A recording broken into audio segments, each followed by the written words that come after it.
Así que vamos a orar y quisiera que buscaran Efesios capítulo 4 para seguir con nuestra serie en el libro de Efesios. En esta mañana vamos a estar hablando sobre viviendo en y para Cristo.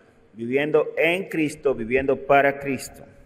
Así que quisiera que fuéramos al pasaje y inmediatamente después oramos. Efesios capítulo 4, versos 17 al 32, por favor. Dice la palabra de Dios: Esto pues digo y requiero en el Señor, que ya no andéis como los otros gentiles que andan en la vanidad de su mente, teniendo el entendimiento entenebrecido, ajenos de la vida de Dios por la ignorancia que hay en ellos, por la dureza de su corazón, los cuales, después de que perdieron toda sensibilidad, se entregaron a la lascivia para cometer con avidez toda clase de impureza. Mas vosotros no habéis aprendido así a Cristo. Si en verdad le habéis oído y habéis sido por él enseñados conforme a la verdad que está en Jesús. En cuanto a la pasada manera de vivir, despojaos del viejo hombre, que está viciado conforme a los deseos engañosos, y renovaos en el espíritu de vuestra mente, y vestíos del nuevo hombre, creado según Dios en la justicia y santidad de la verdad, por lo cual, desechando la mentira, hablad verdad en vuestros corazones, hablad verdad cada uno con su prójimo, porque somos miembros los unos de los otros. Airaos, pero no pequéis, no se ponga el sol sobre vuestro enojo, ni deis lugar al diablo. El que hurtaba, no hurte más, sino trabaje, haciendo con sus manos lo que es bueno, para que tenga que compartir con el que padece necesidad. Ninguna palabra corrompida salga de vuestra boca, sino la que sea buena para la necesaria edificación, a fin de dar gracia a los oyentes. Y no contristéis el Espíritu Santo de Dios, con el cual fuisteis sellados para el día de la redención. Quítese de vosotros toda amargura, enojo, ira, gritería y maledicencia y toda malicia. Antes sed benignos los unos con los otros, misericordiosos, perdonándoos unos a otros, como Dios también os perdonó a vosotros en Cristo. Amén. Señor, aquí estamos en esta mañana en tu casa, en tu presencia, Señor, en un lugar especial que tú has apartado para el uso exclusivo de la adoración comunitaria a ti, oh Dios, que es esta iglesia ubicada en este lugar, que tú forjaste, Señor, y que tú compraste a precio de sangre. Así que, Señor, no es el lugar que nos hace a nosotros estar en tu presencia, pero tú estás en este lugar porque tú, oh Dios, lo apartaste para ti desde sus cimientos.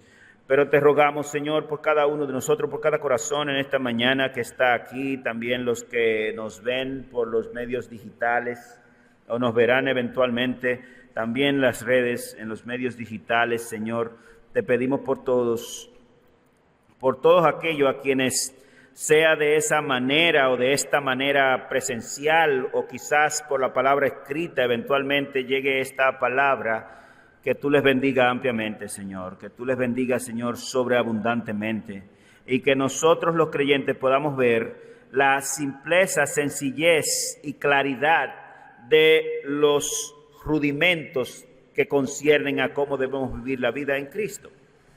Así que te pedimos, Señor, en esta mañana que tú no te apartes de nosotros, que nos persuadas, Señor, y que llegues a nuestros corazones, Señor, para aumentar nuestra pasión, nuestro amor, nuestra fe, Señor, en ti. Y si hay alguno que no te conoce, Señor, en esta audiencia, en la audiencia de aquel lado, Señor, te pedimos que tú tengas misericordia y compasión. En los méritos de Cristo es nuestro ruego. Amén. Bien, como podemos nosotros notar, no solamente esta carta tiene una estructura, si pudiéramos decir, describe los aspectos netamente teóricos, si pudiéramos decirlo de esa manera, concerniente a la teología, y luego comienza a hacer aterrizar en lo que es la vida práctica los conceptos que se han transmitido respecto de los temas o del tema que se está hablando. Esa estructura está en esta carta y prácticamente en todas las cartas del Nuevo Testamento. Hay una más que otra, quizás como la de Pedro, que mezcla el contenido netamente mental o teórico que debe entenderse junto con la vida práctica como tal. Pero Pablo es muy categórico y meticuloso, haciéndolo prácticamente de este modo. Es igual como se encuentra en la carta a los romanos también, donde se describen los asuntos, se desarrollan los asuntos y después en los últimos capítulos se comienza a hablar de asuntos netamente prácticos. Por cierto, en esta carta, justamente en este versículo 17, comienzan a mostrarse los aspectos prácticos, los aspectos que tienen que ver con cómo debemos nosotros vivir la vida mientras estamos aquí, mientras aguardamos en esta tierra, de tal manera que es una estructura sencilla, pero todo lo que se dice a partir del versículo 17 es muy sencillo, muy fácil de entender. No hay que ser ningún tipo de experto para comprender, ni hay jergas envueltas que nos complican el asunto, de tal manera que en ese sentido es incluso hasta más fácil de exponer este tipo de pasajes prácticos de las Escrituras. Y decimos prácticos no porque lo antes dicho no tenga nada que ver con la práctica, sino por lo que ya mencionamos relacionado a la estructura. Así que del versículo 17 en lo adelante nosotros vamos a ver estos aspectos de cómo nosotros andamos en el día a día. Después vamos a ver en el capítulo 5 particularmente, y capítulo 6 también, cómo, por ejemplo, los padres deben ser con los hijos, capítulo 6, versículo 1 al 4, cómo deben ser los hijos con los padres, pero en el capítulo 5, cómo debemos nosotros vivir con nuestras esposas y las esposas con sus esposos. Todo está claramente detallado de manera muy sencilla, y ese es nuestro cometido en esta mañana, mostrar en estos versículos cómo debemos vivir la vida, cómo es la vida cristiana. El cristiano vive para Cristo, el cristiano vive en Cristo. Así que la carta de Pablo a los Efesios, una de las cartas carcelarias, sin estar seguro de en cuál de los apresamientos fue escrita precisamente esta carta. Muchos dicen que mientras estuvo preso en la fortaleza de Filipo, con muchas razones para ello, casi seguro no en el encarcelamiento romano, y no vamos a meternos en ello porque no vale mucho a este punto, es un poquito más apologético y no quiero meterme ahí, pero ya Pablo, en los versículos que hemos desarrollado hasta aquí, es decir, hasta el capítulo 4, verso 16, nos ha relatado una serie de identidades, una serie de funciones e incluso algunos organigramas, especialmente de la Iglesia de Cristo, cómo está estructurada. Y ya hemos puesto de manifiesto algunas de esas cosas. Por ejemplo, vimos algo como el origen y la naturaleza de la redención. Si hay un hilo en este libro, es la redención en Cristo Jesús. Pero, ¿cuál es el origen? ¿Cuál es la naturaleza de esa redención, de esa salvación tan grande, de ese rescate que Dios ha hecho de los hombres, de entre los hombres a muchos de nosotros, los que somos cristianos? Y claramente los versículos que estamos viendo ahora nos dicen cómo luce, cómo viven entonces los redimidos. La redención no es pasiva para nada. Pero en el capítulo 1, los primeros versículos, nosotros vemos cuál es el origen y la naturaleza de esa redención. Para que se sepa, no tiene nada que ver ni en una pizca con nosotros los seres humanos. La redención es de principio a fin un plan de Dios, que Dios lo lleva a cabo y Dios lo hace aterrizar conforme a sus propósitos, conforme a su voluntad, en su gracia. Todo es de Él. A resumidas cuentas, podemos nosotros cerrar esa parte con la frase de Jonás, capítulo 2, la salvación es del Señor. Del Señor. Nada que ver contigo en el orden de la planificación, en el orden de los dones, sino solamente en el orden receptor. a ti te beneficia, pero no tuvo que ver contigo, tuvo que ver con Cristo, tuvo que ver con el Padre. También hemos visto los oficios de las tres divinas personas en el plan redentor. ¿Qué hace el Padre? ¿Qué hace el Hijo? ¿Y qué hace el Espíritu? Y no vamos a volver a navegar sobre ello, pero Cristo es el Redentor.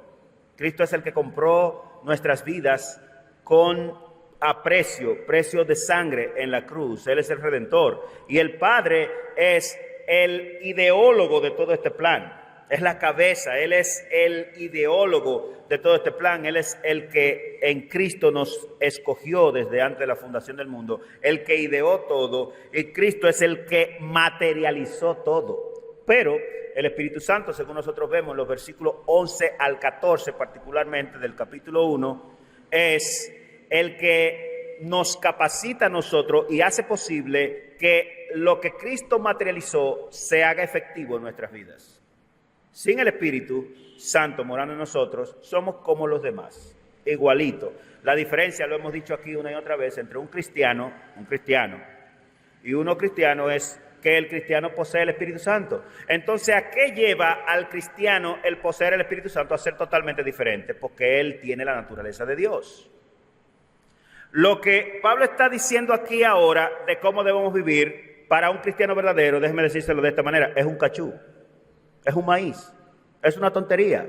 No por nosotros, sino por quien está en nosotros. Pastor, pero usted mire, mi hermano, el cristiano de verdad puede cumplir estas cosas con mucha sencillez porque no descansa en él, no tiene que ver con él. La vida cristiana es muy sencilla de vivir. No es una complicación que tenemos todos los días que estarnos cayendo y levantando. No, porque quien está en nosotros, quien mora en nosotros, es más poderoso que nosotros. Y esa es la fraseología bíblica. Por eso es que una y otra vez en el Nuevo Testamento tú solamente ves a los escritores apuntando a cómo luce la vida cristiana. No porque tienen temor de que los cristianos no vayan a hacer eso, sino porque es menester, como veremos un poco más adelante, que lo que vivimos sea comprendido aquí en la mente, para que sepamos, para que no nos vayamos a gloriar, para que no vayamos nosotros a caer en pensar que en algún punto tiene que ver con nosotros. También la identidad, el organigrama de la iglesia de Cristo. Y ya lo hemos dicho y lo volvemos a repetir, Cristo es la cabeza de la iglesia y la iglesia es su cuerpo. Claramente en la iglesia hay muchos miembros que conforman el cuerpo, pero Cristo es la cabeza y la iglesia es lo que está después en autoridad, lo que está después de Cristo en autoridad en el universo entero. Si hay una institución poderosísima, aunque no parezca, y aunque la gente no se lo quiera creer, los creyentes, en el universo es la iglesia de Cristo. Tiene poderes extraordinarios, tiene armas de destrucción, de fortaleza en sus manos. Hermanos, la razón, por ejemplo, por la cual hemos dicho una y otra vez que los miércoles venga a orar es porque nosotros sabemos, yo no sé si usted lo sabe, pero nosotros sabemos que las armas de nuestra milicia, que son poderosas para derribar fortaleza, una de ellas o la que está por encima de todas esas armas es la oración de la iglesia, la oración del cuerpo de Cristo. No solamente la oración individual, que es buena y necesaria, pero la oración de la iglesia de Cristo como un cuerpo reunido. Usted no sabe las victorias que se han ganado solamente con un grupo de personas orando en un lugar particular. Las historias son miles y miles y miles y no nos daría tiempo de recordarla, tampoco es el propósito en esta mañana. Pero Cristo es la cabeza y la iglesia es su cuerpo y la iglesia es la plenitud de Cristo. En otras palabras, lo que lo satisface a Él. La iglesia es el sueño de Dios. La iglesia es justamente lo que Dios soñó en esta dispensación de los tiempos. Y a través de la iglesia el Señor logrará todos los propósitos que Él soñó al pie de la letra en el tiempo determinado. Por eso necesariamente no me preocupa en demasía cómo luzca una iglesia, si luce débil, si luce fuerte, si luce grande, si luce pequeña. Porque gracias a Dios, los recursos de Dios, digamos, por ejemplo, la oración, no están supeditada o su poder no descansa en cuanto sea el grupo que esté orando por una situación determinada. Pueden ser 10 millones y pueden ser 3 personas, y Dios va a oír a igual o proporción las oraciones de ellos y va a contestarla. Así que ese es uno de los organigramas de la iglesia que se presentan en Efesios. Después en el capítulo 4 hay otro organigrama de cómo está constituida la iglesia localmente. Dios, subiendo a los cielos, llevó cautiva la cautividad y dio dones a los hombres, a unos el ser apóstoles, profetas, evangelistas, pastores, maestros, para capacitar a los santos, para que los santos a su vez hagan la obra del ministerio. Pero eso tiene que ver con la organización interna de la iglesia, a lo interno de la iglesia, pero el que dio los dones es el mismo que es la cabeza. Así está estructurada la iglesia de Cristo. De hecho, en el capítulo 2 también nos da un pequeño esbozo de esa estructura y dice que nosotros somos edificados en el fundamento de los apóstoles y profetas, pero que Cristo mismo es la piedra angular. Y ahí nos da una figura de un edificio recordándonos que Cristo es el todo de la iglesia, que Cristo es justamente lo que la iglesia necesita para ser la iglesia del Señor. Y si Cristo no está en la iglesia, en un lugar, eso no es iglesia. Si Cristo no es predicado, entonces tampoco es una iglesia de Dios. Lo que hace que un lugar se llame iglesia de Cristo es justamente la predicación de Cristo y la presencia de Cristo en medio de ellos. De tal manera que Nueva Jerusalén, si no tuviera a Cristo, no fuera una iglesia de Dios. Y cualquier lugar que se llame iglesia en el planeta, si no tiene a Cristo y si no se predica a Cristo, no es la iglesia de Cristo. También nosotros vimos el lugar de la iglesia de Cristo de cara a la redención. De cara a la redención. Es decir, ¿qué función ejerce la iglesia para llevar los propósitos redentores de Dios a cabo? Simple y llanamente es a través del pueblo de Dios, y eso está en la estructura de Efesios capítulo 4, verso 8 en lo adelante, es a través de su pueblo que Dios va a llevar sus propósitos redentores a cabo. Quieran o no quieran, aquí no se apela a la voluntad del individuo para Dios hacer su obra. Y usted lo sabe, que no se apela a la voluntad del individuo, porque si se apelase a la voluntad del individuo, entonces la obra de Dios no correría. Solamente se apela al plan de Dios y a los propósitos de Dios. Y número 5, la identidad del regenerado, que lo comenzamos a ver en el capítulo 2 particularmente, pero claramente en el capítulo 1 también se nos menciona la dimensión de quiénes somos por el Espíritu de Dios que mora en nosotros, los redimidos, capítulo 1, versículo 11 al 14.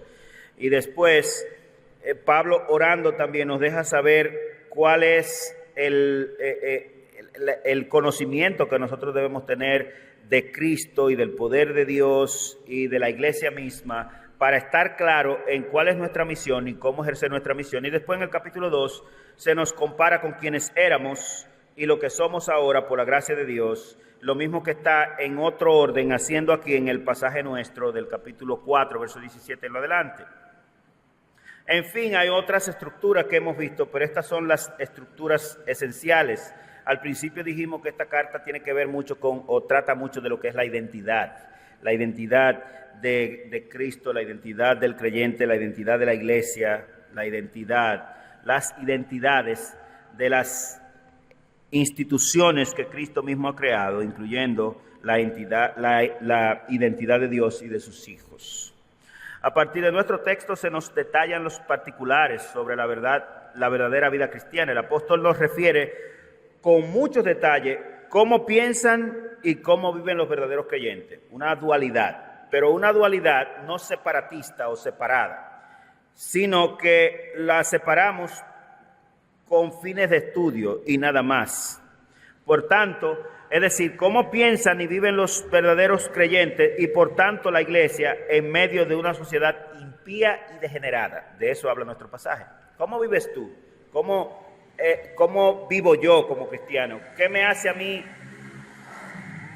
mostrar que soy cristiano en mi vida cotidiana en medio de la generación que vivo? ¿Cómo vivo y cómo pienso? Son dos cosas. Sin embargo, las dos cosas no se pueden separar la una de la otra. Nadie puede vivir contrario a lo que piensa, ni viceversa. Es una locura, no tiene sentido. De estos menesteres es que habla en esencia nuestro texto de hoy. Nuestro texto nos presenta la tensión entre la vida cristiana y la vida no regenerada o impía. Una tensión, pero una tensión como de dos tirones para posiciones opuestas, mientras que hay unos que están apuntando para aquel lado, alando con fuerza la soga, los otros están alando para el otro lado, la soga con la misma intensidad. Esa es la tensión de la vida cristiana que se nos presenta. La tensión es evidente, son vidas y realidades opuestas entre sí. En otras palabras, hermano, y lo hemos dicho como 1000 veces desde aquí, los cristianos no somos iguales que los impíos. Y punto, no vivimos iguales, nuestros matrimonios no son iguales, nuestros hijos no son iguales, nuestra cotidianidad no es igual, nuestros deseos no son iguales, nuestras prioridades no son iguales, nuestros presupuestos no son iguales. Nada es igual, no tienen nada que ver. Es como el agua y el aceite, o como la sal y el azúcar, no tienen nada que ver una cosa con la otra. Nada. El texto nos muestra que la vida del hombre consiste en dos realidades sincronizadas e inseparadas entre sí. De nuevo, lo que hay en su mente y lo que él hace o bien cómo vive. Como vives es justamente lo que hay en tu mente. Fíjense ustedes, no podemos vivir a expensa de lo que tenemos aquí. Yo no sé si ustedes se fijan el porqué, la insistencia apostólica desde el comienzo de cualquier carta hasta el fin de que sepamos.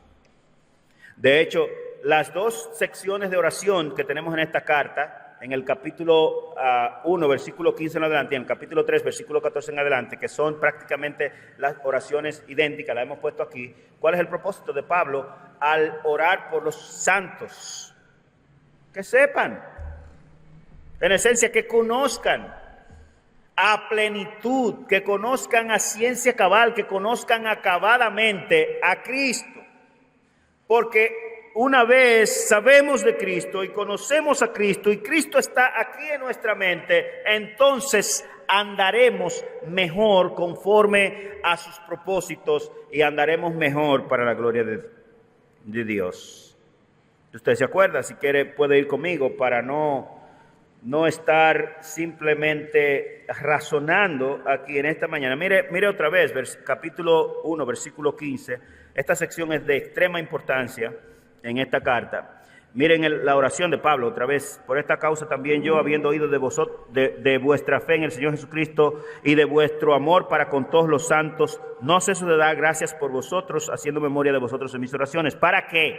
Para que el Dios de nuestro Señor Jesucristo, el Padre de gloria, os dé espíritu de sabiduría y de revelación en el conocimiento de Él. ¿Esa es la oración? Eso es lo que está aquí.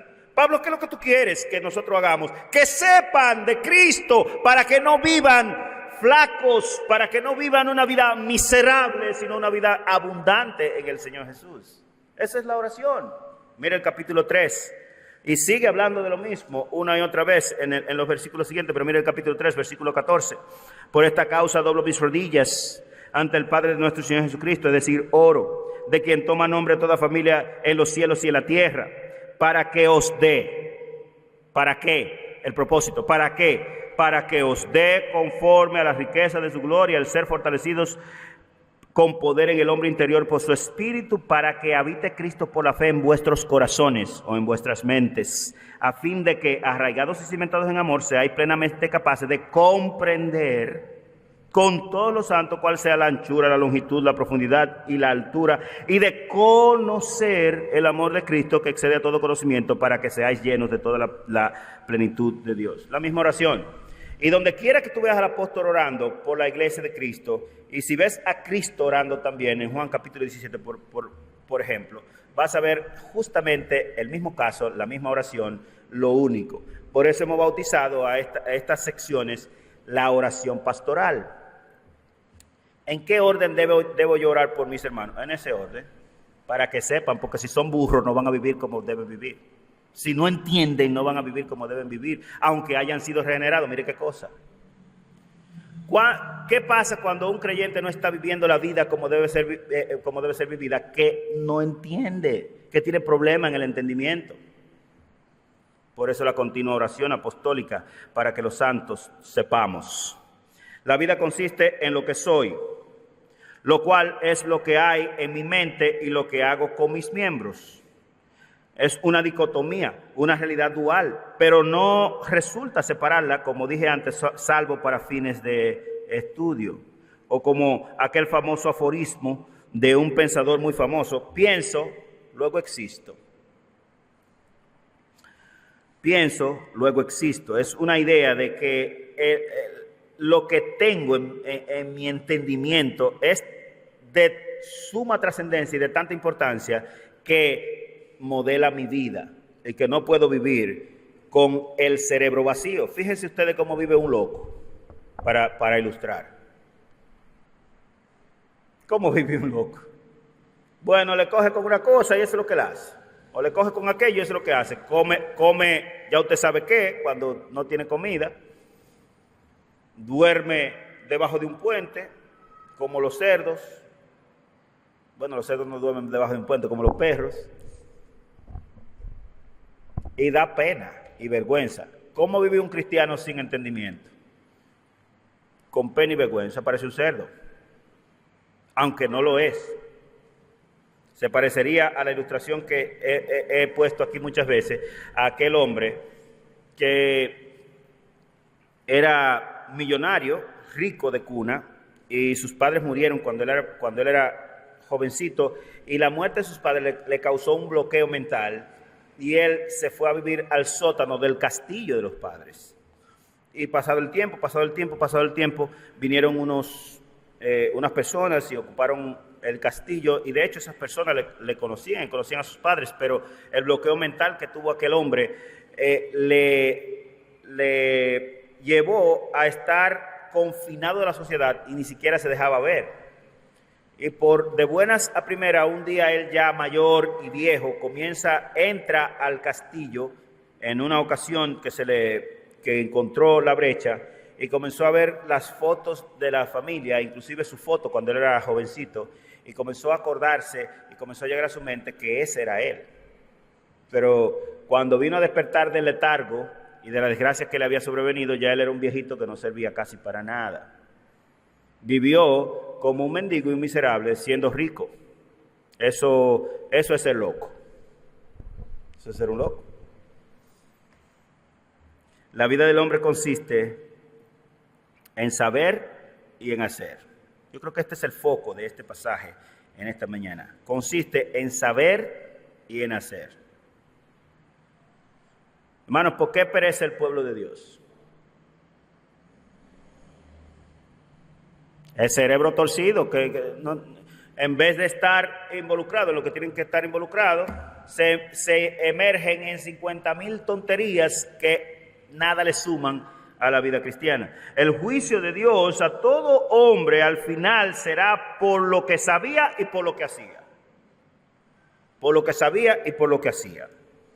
A aquel que sabe hacer lo bueno y no lo hace, le es pecado. Esa es la fraseología de las Sagradas Escrituras, que de nuevo es un conjunto. Nuestro pasaje lo desarrolla con suficiente detalle. Mira el versículo 17. Esto pues digo. Realmente debe traducirse este lego aquí como esto pues enseño, o esto les exhorto, más que un simple decir. Y requiero, esa palabra requiero está horriblemente traducida, debe traducirse testifico, porque es la palabra griega martireo o martureo mai, la expresión. Esto pues enseño y testifico. En otras palabras, esto yo les digo con mi boca y esto yo les modelo. ¿Qué? Lo que va a decir después. Pablo, ¿qué es lo que tú enseñas y modelas? Respuesta, que ya no andéis como los otros gentiles. Como los otros gentiles. La palabra gentile simplemente significa persona que no es judía. Cualquier individuo del planeta es un gentil, a menos que él sea judío. Usted y yo somos gentiles. Pero hay gentiles en esta fraseología y hay los otros gentiles. Los gentiles a los que él se está refiriendo aquí son los gentiles regenerados, es decir, los creyentes, y los otros gentiles son los que no han conocido a Cristo. Así que en nuestra estructura nosotros vemos viviendo sin Cristo, una descripción de los otros gentiles o de los no creyentes. Dos cosas respecto a los no creyentes y a los gentiles que no conocen a Cristo en nuestro pasaje, verso 17, la segunda parte, y verso 18. Primero, tienen una mente depravada. Ojo, si tu esposo o esposa o primo o tío o quien sea no es cristiano, déjame decirte cómo él piensa. Él tiene una mente depravada. En potencia es un diablo, lamentablemente. Esa es la descripción de la Biblia de principio a fin, y lo vamos a ver. Lo voy a desarrollar, lo voy a demostrar aquí en esta mañana. Y número dos, vive sin sensibilidad, entregado al desenfreno inmoral, mayormente en su sexualidad, y esto se ve más claramente en la vida de adulto, después de la adolescencia. Ahora bien, tienen una mente depravada. Fíjese el verso 17, la parte B. Bueno, el verso 17, la parte A dice, esto pues enseño y testifico en el Señor, que ya no andéis como los otros gentiles. Ajá, ¿cómo andan ellos? Bueno, que andan en la vanidad o la depravación, literalmente, de su mente. Teniendo la guataca, los sesos, el entendimiento, fíjense cómo, entenebrecido, oscuro. Esos tipos no ven nada de luz, nada les es claro en la vida. Por eso todas las decisiones que ellos tomen, sin excepción, serán un desastre. No son cristianos. Lo único que disipa las tinieblas en los corazones de los hombres es el evangelio de nuestro Señor Jesucristo. Si alguna cosa nosotros podemos ver, si algún camino nosotros podemos ver, si hay algo trillado enfrente de nosotros por donde podemos caminar, es justamente porque el evangelio de la luz de Cristo nos asaltó en un momento de la historia. Ellos tienen el entendimiento entenebrecido, tienen una mente depravada, andan en la vanidad de su mente, tienen el entendimiento entenebrecido, los ojos ajenos de la vida de Dios, están ajenos a la vida de Dios por la ignorancia que en ellos hay, por la dureza de su corazón. Es un cuadro horrendo, patético, y así es tu primo, tu papá, tu abuelo, tu sobrino, si no es cristiano. Yo quiero alertarte, porque hay algunas cosas que vamos a ver en la práctica, en lo adelante o en unos pocos minutos, justamente porque ellos son así, porque esa es su naturaleza. Entonces, señores, ¿hay diferencia entre un cristiano y un no cristiano? Óigame, eso del cielo a la tierra, mi hermano.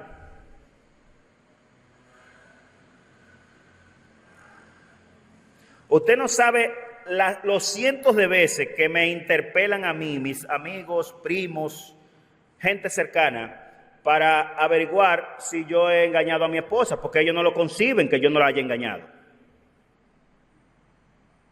Yo le digo, de nuevo, yo soy cristiano, papá, tú lo sabes. ¿Qué más tú quieres que yo te diga? Es que yo soy cristiano, yo no soy como tú. Ah, pero aquí viene este. Pues tú me preguntaste, ¿para qué me preguntas si sabes que esa es mi respuesta? Yo no te he contestado 4 o 5 veces la misma pregunta. Soy cristiano, yo soy un hijo de Dios, tenía la mente entenebrecida, como vemos en el capítulo 2, versículo 1 al 4, guiado por el diablo y haciendo la naturaleza y la voluntad de la carne y de los pensamientos, igual que los otros, pero Dios, que es rico en misericordia, por su gran amor con que nos amó, ¿qué hizo? Nos dio vida. Este cuadro aquí es más noble que el de Efesios capítulo 2. Aquí dice que tienen, fíjense otra vez, que andan en la vanidad o la depravación literalmente de la mente, que tienen el entendimiento entenebrecido, que están ajenos a la vida de Dios por la ignorancia que hay en ellos y que tienen el corazón endurecido. Pero ¿qué dice en Efesios? Que están muertos en sus delitos y pecados y que están enclaustrados por el poder del diablo, literalmente. Efesios capítulo 2, vaya allá, si quiere, en breve, conmigo, capítulo 2, versículo 1. Y Él os dio vida a vosotros, creyentes en Cristo. Ustedes están vivos espiritualmente. Ustedes tienen luz en sus mentes. Fíjense, cuando estabais muertos en vuestros delitos y pecados. Sí, ustedes eran igual que los demás. No hubo nada en ustedes que Dios mirara para llamarlo y para traerlo así. Ustedes eran una basura. Ustedes eran un desperdicio humano, una mugre, una desgracia, un asco. ¿Qué quiere que le diga más? Pero Él os dio vida a vosotros cuando andabais en esa condición. Fíjense el versículo 2, en los cuales anduvisteis en otro tiempo siguiendo, fíjense, la corriente de este mundo, conforme al príncipe de la potestad del aire, el espíritu que ahora opera sobre los hijos de desobediencia, es decir, el diablo, entre los cuales también todos nosotros anduvimos en otro tiempo. Todos nosotros. En los deseos de la carne, haciendo la vanidad de la mente y de los pensamientos, y éramos por naturaleza hijos de ira, lo mismo que los demás. Mi niñez, antes de ser cristiano, era un asco moral. Un niño de 6, 5 años. Yo no puedo imaginarme. Mire, si usted creció en el Evangelio, usted no sabe de lo que usted se libró. Yo vine temprano al Evangelio, gracias a Dios. Pero antes de venir, mi vida era un asco, un desastre. Gracias a Dios que tuvo misericordia de mí y de mi familia.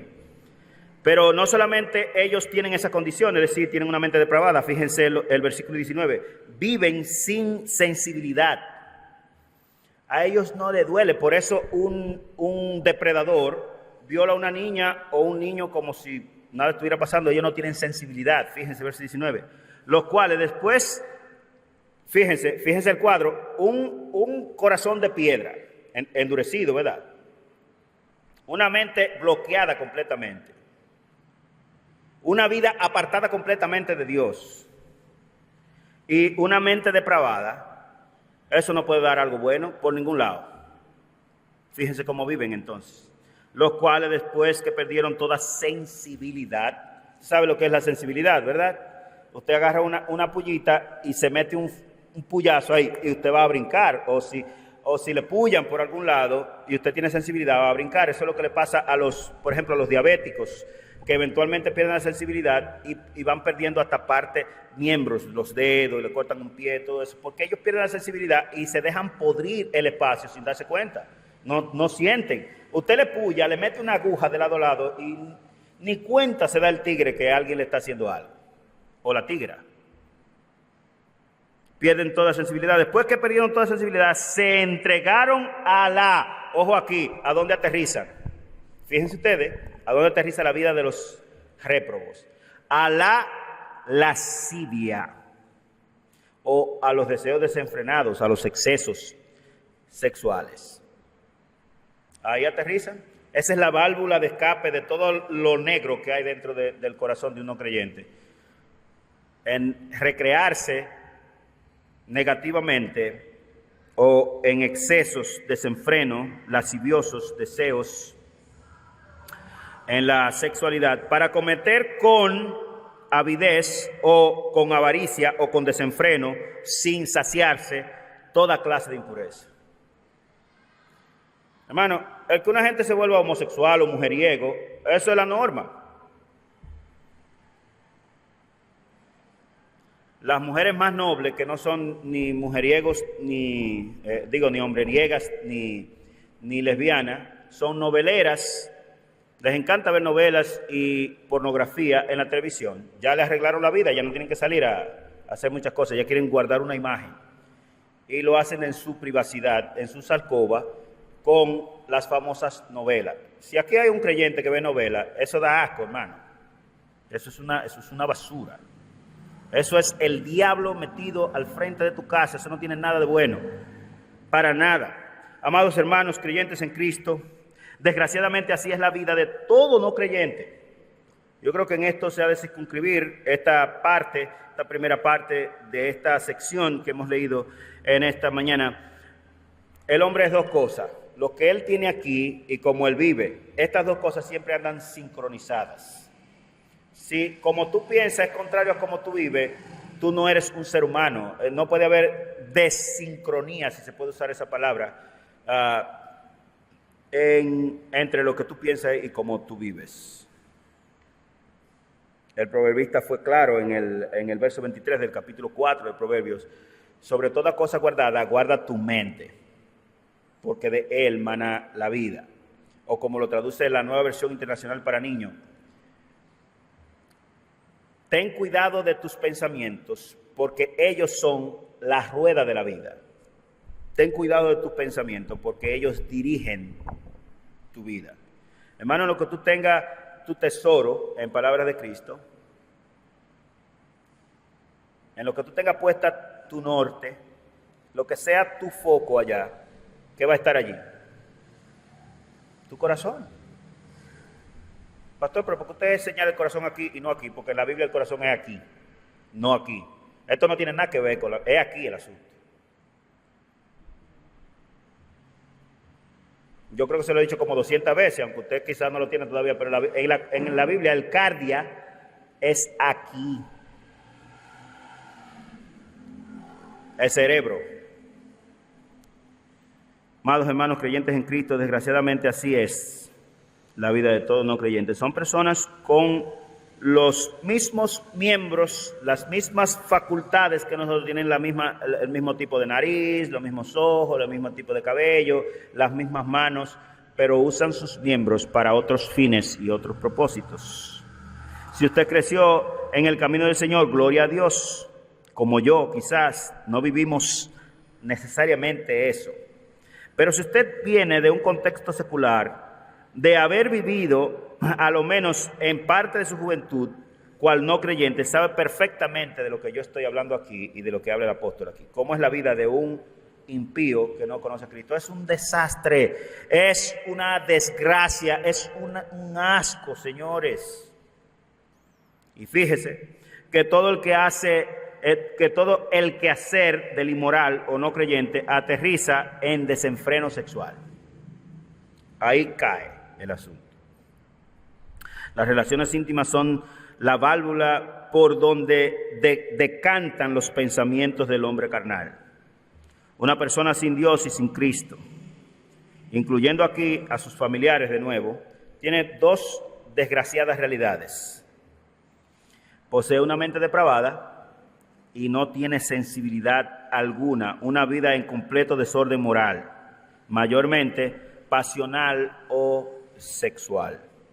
¿Usted cree que es fácil frenar a esos muchachitos de la escuela pública, los adolescentes de 10 años para arriba? Pregúntele al director aquí. Eso es un picoteo. Eso da pena. Pregúntele a Jerry. Los muchachitos de la escuela, 10, 11, 12 años, en actividad sexual ilícita de todo tipo. Desde los 10. ¿Por qué? Porque no tienen a Cristo. Porque la luz del Señor no le ha resplandecido en su entendimiento y ellos creen que eso es lo mejor que pueden hacer porque que su entendimiento está bloqueado. Son literalmente locos. Son burros. Así. El corazón no es de carne de ellos, es de piedra. Viene el papá y la mamá y tratan de ponerlo más exactamente en el camino y ellos lo que hacen es que se molestan con aquel que los mantiene de todo. Oiga eso, y comienzan a hablarle. ¿Qué tiene que pasar en ellos para cambiar? La luz de Cristo. Tiene que alumbrar en los ojos del entendimiento, o si no, seguirán igual y peor. Muchos terminan en la homosexualidad o el lesbianismo, otros terminan en el desenfreno morboso, sexual eventualmente, que vaya aumentando en edad y que no le satisface aquello. Él quiere más, quiere más, quiere más y no encuentra más porque no hay más. Entonces él se mete en todo tipo de oferta extraña. Terminan en las drogas, el alcoholismo, terminan en la novelería, las más nobles, etcétera, etcétera. Y estoy hablando de la novela porque es el peor producto que existe en el mercado incluso las películas con escenas fuertes de erotismo no son tan peligrosas como una novela.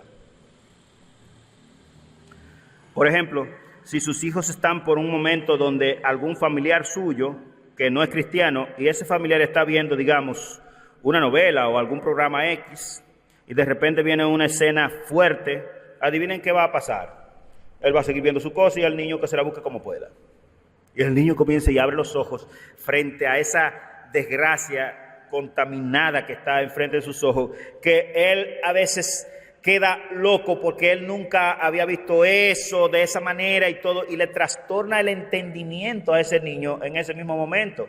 ¿Qué pasó con el adulto? Que no, los más nobles de ellos por lo menos tratan de decirle a los muchachitos que se vayan de ahí, pero el muchachito de repente se pone por allá por la esquinita de afuera y comienza exactamente a ver toda esa escena diablura, pero azaroso. ¿Por qué tú no dejas eso? Él no puede, él tiene su mente entenebrecida, él no es creyente, él es una basura, él no tiene entendimiento, él es un loco. Es por eso que él no puede hacerlo. Usted tiene que entender eso, hermanos.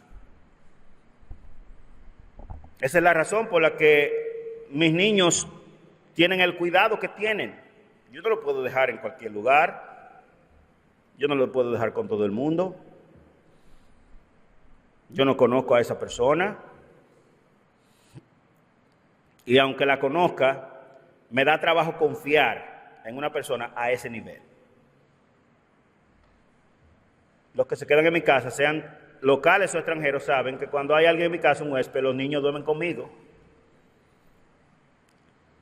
A mí que no me cuenten. Que le cuenten a otros si quieren y Dios los libre, pero a los míos no. Todo lo que esté en la mano mía para hacer, para que mis niños sean hombres de Dios, eso haremos. Esas que antes. Pero el problema es que tienen la mente depravada. Dice que andan en la vanidad de su mente o en la depravación de su mente, teniendo el entendimiento entenebrecido o completamente bloqueado, ajenos a la vida de Dios por la ignorancia que hay en ellos, por la dureza de su corazón. Por la dureza de su corazón. ¿Por qué por la dureza de su corazón? Porque usted sabe que a muchos de ellos, ¿cuántas veces le hemos hablado del Evangelio y no nada? Nananina, como dice Vladi. Nada. El entendimiento ennegrecido. De hecho, usted sabe, como yo, que la salvación es un don de Dios, es un regalo de Dios, y Dios tiene que hacer una obra. Mire el cuadro mental del no creyente. De nuevo, es patético. Es un cuadro patético. Andan en tinieblas, endurecidos, depravados, ajenos a la vida de Dios. ¿Por qué piensan, dicen y hacen lo que piensan? Y dicen y hacen. La razón es obvia, no tenemos nosotros que navegar mucho en estas cosas. Es por ello el proverbio, sobre toda cosa guardada, guarda tu corazón. Amados, tener una mente sana, santa y pura no es tan sencillo en medio de una generación como en la que vivimos. En Bangkok, donde yo estaba, se llama la capital mundial del sexo libre. Es el sitio donde hay más homosexuales del mundo y donde hay más hombres que se operaron para ser mujer y donde prácticamente cualquier mujer de la calle es un objeto sexual. Es budista, 98%, 99% budista, pero es el país más liberal del planeta Tierra, y no solamente liberal, sino que venden ese producto. Qué vergüenza, qué pena. En medio de un mundo así, es difícil, no porque no tengamos al Espíritu y el poder de Dios morando en nosotros, sino porque sin tú buscarlo te van a presentar lo que tú no quieres. Entonces se complica, sin embargo tenemos el poder de Cristo morando en nosotros. Eso eran algunas de estas ciudades donde se escribe esta carta, por ejemplo, Éfeso, Corintios, y Atenas eran peor que Bangkok en los tiempos del apóstol, y habían creyentes allí, santos y fieles al Señor. Ellos requieren de un milagro, pero qué gran privilegio tienen nuestros niños que crecen en hogares cristianos en el contexto de la iglesia del Señor. Es un gran privilegio, es un privilegio fuera de toda consideración, es lo mejor que le puede pasar a un niño en todo el universo. Padres cristianos tenemos un santo deber a procurar, ante todo, guardar la mente de nuestros niños. Para padres que vienen de un contexto impío es una tarea un poco más difícil, pero no es imposible. Tenemos el santo deber de vigilar los pequeños, los muñequitos que ellos ven, los juegos que juegan, la música que escuchan, evitarles a toda costa ver novelas. Claramente usted no puede prohibir algo que usted hace, eso se hace un poco más difícil. Supervisar el contenido de sus clases, revisar lo que leen, en fin. Somos guardianes provistos por Dios para, en primer lugar, evitar a toda costa la contaminación mental de nuestros pequeños. Ellos vivirán según lo que hagan, lo que haya en sus mentes. Por eso, fíjense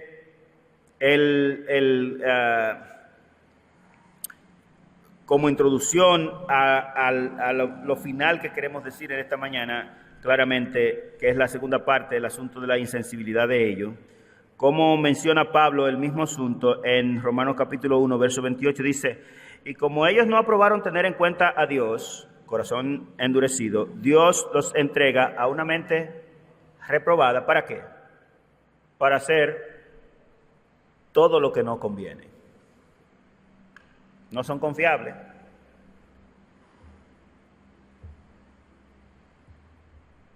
Pastor, pero usted me pone una carga, yo tengo niños. Ajá, ¿y qué usted quiere que haga? Que deje que las cosas pasen y después cuando ya no haya solución, que su niño haya sido afectado en gran medida, buscar ayudas por ahí. No, esa carga tiene que estar ahí. Hermano, el único guardián que puede librar o que Dios ha puesto para librar a sus hijos de los depredadores es usted. Déjeme decirle, las estadísticas son funestas. Las violaciones de niños y niñas acontecen en el seno familiar, generalmente tíos y abuelos. Por ahí anda el 90% de los casos de violaciones de menores, de niños pequeños, en estadísticas mundiales. ¿Por qué? Bueno, porque es que ese tipo de presa es vulnerable en un contexto. Los niños no andan en la calle. Los depredadores de la calle no van a encontrarse un niño o una niña a menudo. De hecho, también es complicado, aunque lo vean caminando por ahí.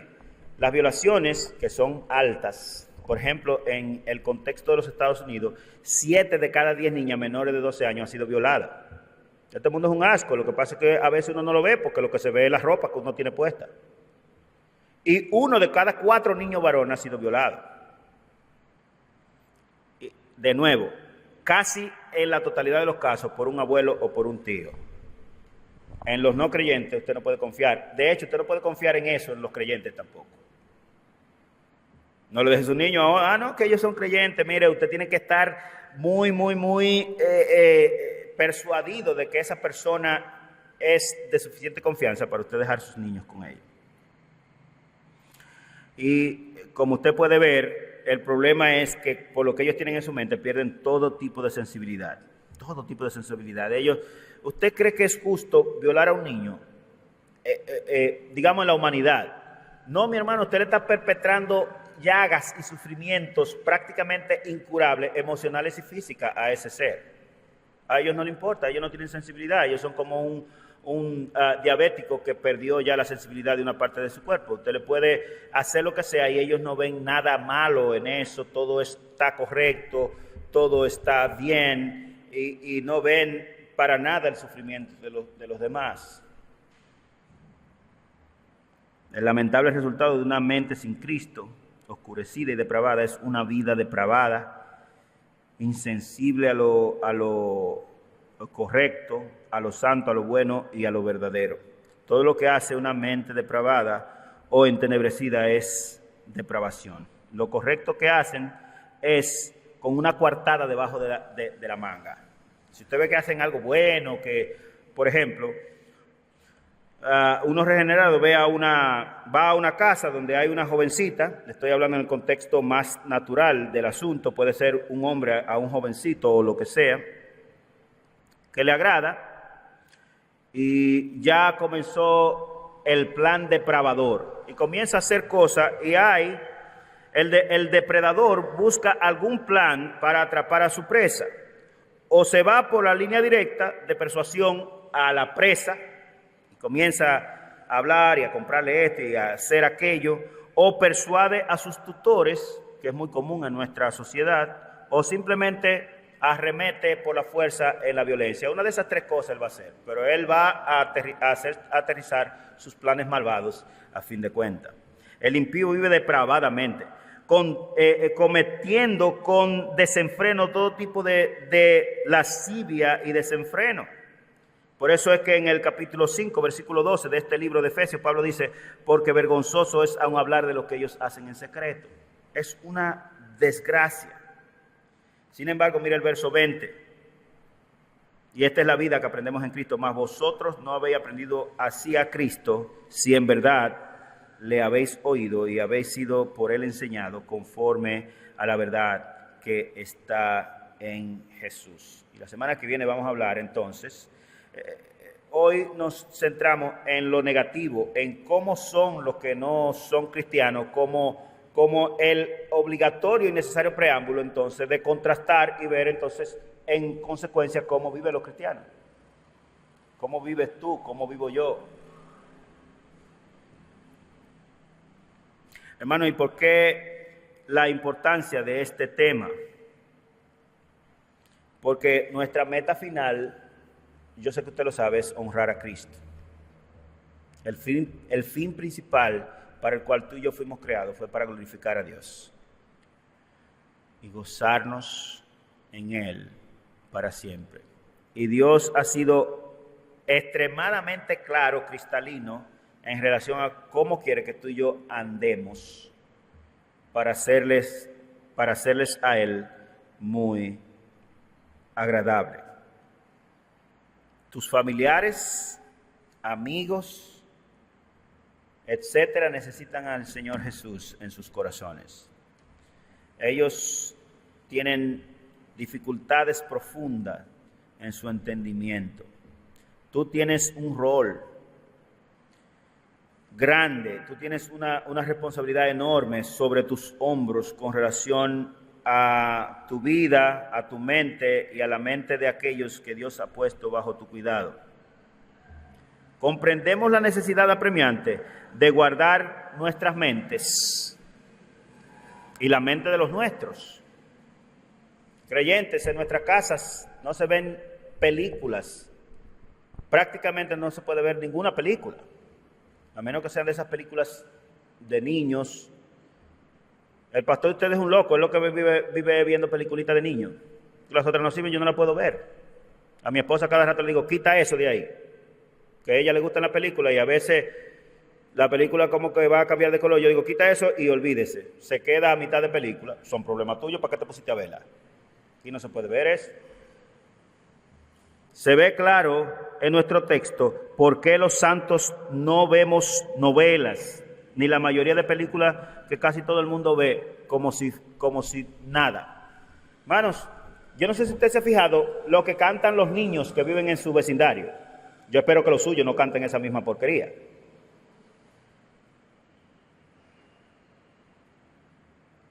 Es horrible. Te enseñé las 1000 maneras, por recordarme de una canción vieja que ya no se oye, pero eso cantaban los niños de mi comunidad. Se ve claro en nuestro texto la razón por la que no es lícito escuchar canciones del mundo. Pero eso no es pecaminoso. Bueno, no lo haga pecaminoso para usted, para mí sí, para mí es un alto peligro. Yo no sé de ninguna canción no cristiana, e incluso la mitad o más de las cristianas no sirven ni para echársela a los perros, pero las que no son cristianas no sirven para nada, mi hermano. No le suman ni un ápice a nuestro entendimiento. Por ejemplo, una salsa vieja que sonaba mucho. Yo la llegué a oír como por 4 años pegada en la radio. Simón, Simón.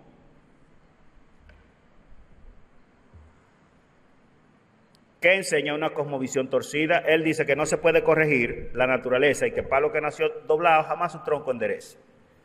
Eso es una mentira de Satanás y del diablo, porque ¿cómo estábamos nosotros antes de conocer a Cristo? Completamente torcidos en el mismo derrotero de ellos, y pasó que alguien tiene fuerza para enderezar. Cristo Jesús, Señor nuestro. Hermanos, yo tengo incluso amigos que eran homosexuales, y mi esposa también, y no lo son más. ¿Por qué? Por el poder de Cristo. Por el poder de Dios. O quizás una canción más noble, el amor es una gota de agua en un cristal. ¿Y qué descripción del diablo es esa del amor? Eso es una locura, mi hermano. Esa es la basura más grande que usted puede imaginarse de una descripción del amor. ¿Usted quiere saber lo que es el amor? Vaya aquí, si usted quiere, vaya a 1 Corintios 13 y léalo. El amor, que es un paraguas para dos. Usted ve que no sirve para nada. Yo simplemente le estoy ilustrando que eso no sirve. Usted lo puede botar. Usted puede coger todos sus CD y todas sus memorias donde hay música que no es cristiana y ponerla encima de una olla y la estufa y dejar que se derritan. Ahí no ha perdido nada, de hecho ha ganado. Eso no sirve. Bótelo. No tiene sentido. Glorifiquemos a Cristo. guardando nuestras mentes limpias, sin mancha y sin contaminación del mundo, entendiendo cómo son nuestros padres que están a nuestro lado a veces, nuestros hermanos que están a nuestro lado. Tenga cuidado. Ellos no piensan bien. Tenga cuidado. Tenga cuidado con sus hijos. Tenga cuidado con la mente de ellos. Tenga cuidado consigo. Honre a Cristo, guardando usted su mente y guardando la mente de los suyos. Oremos. Señor, nosotros estamos agradecidos porque es tu palabra que nos hace sabios para la salvación.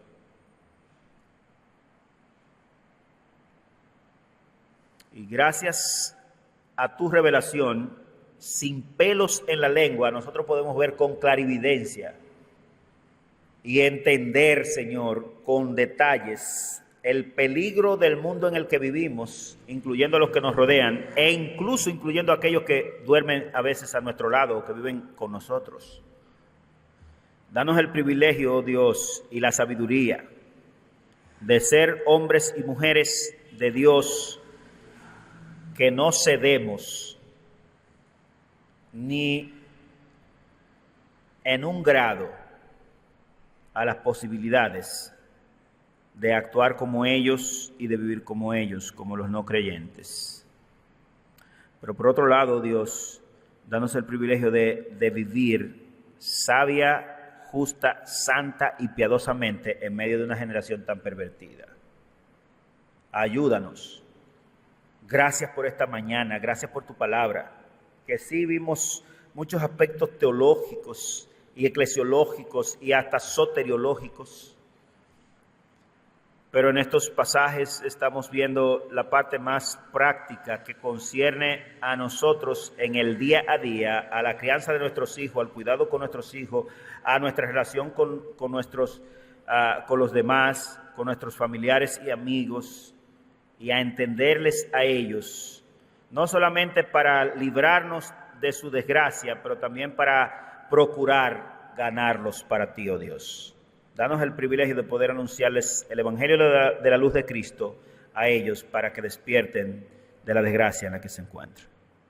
Y si hay alguno aquí, Señor, que por sus obras él sabe que no es creyente, o ella sabe que no es creyente, Padre, dale el privilegio ahora mismo a él o a ella, en su mente, en su corazón, de entregar su vida y su corazón a ti, oh Dios.